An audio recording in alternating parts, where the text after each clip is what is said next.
Sri B. Sudarshan Reddy Garu is one of the India's most distinguished and progressive jurists.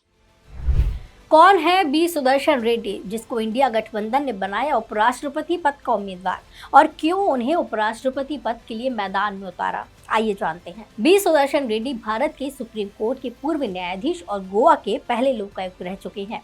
B Sudarshan Reddy का जन्म रंगारेड्डी जिले में 8 जुलाई 1946 को हुआ। उनके पास BA LLB की भी डिग्री है। वे 27 दिसंबर 1971 को आंध्र प्रदेश बार काउंसिल में वकील के रूप में पंजीकृत हुए। उन्होंने आंध्र प्रदेश हाई कोर्ट में रिट और सिविल मामलों में प्रैक्टिस की। साल 1988 से 1990 तक उन्होंने हाई कोर्ट में सरकारी वकील के रूप में काम किया। इसके अलावा 1990 में 6 महीने की अवधि के लिए केंद्र सरकार के अतिरिक्त स्थायी वकील भी रहे। वे उस्मानिया विश्वविद्यालय के लिए लीगल एडवाइजर और स्थायी वकील के तौर पर भी कार्यरत रहे।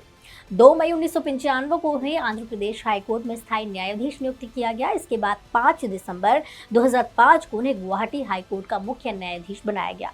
12 जनवरी 2007 को वे भारत के सुप्रीम कोर्ट के न्यायाधीश नियुक्त हुए। वे 8 जुलाई 2011 को सेवानिवृत्त हुए। रिटायरमेंट के बाद मार्च 2013 में उन्होंने गोवा के पहले लोकायुक्त के रूप में कार्यभार संभाला। हालांकि अक्टूबर 2013 में उन्होंने निजी कारणों से इस्तीफा दे दिया।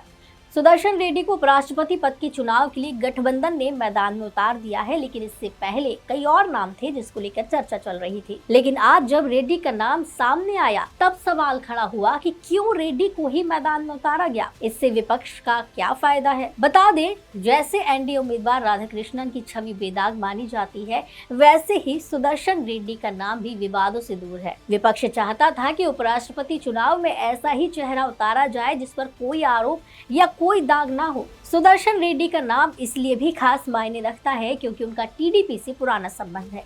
1980 से 1990 के दशक में वकालत करते समय वे चंद्रबाबू नायडू के करीबी माने जाते थे, जो उस दौर में टीडीपी सरकार में दूसरे सबसे प्रभावशाली नेता थे। साथ ही दक्षिण की राजनीति साधने की कोशिश भी की गई।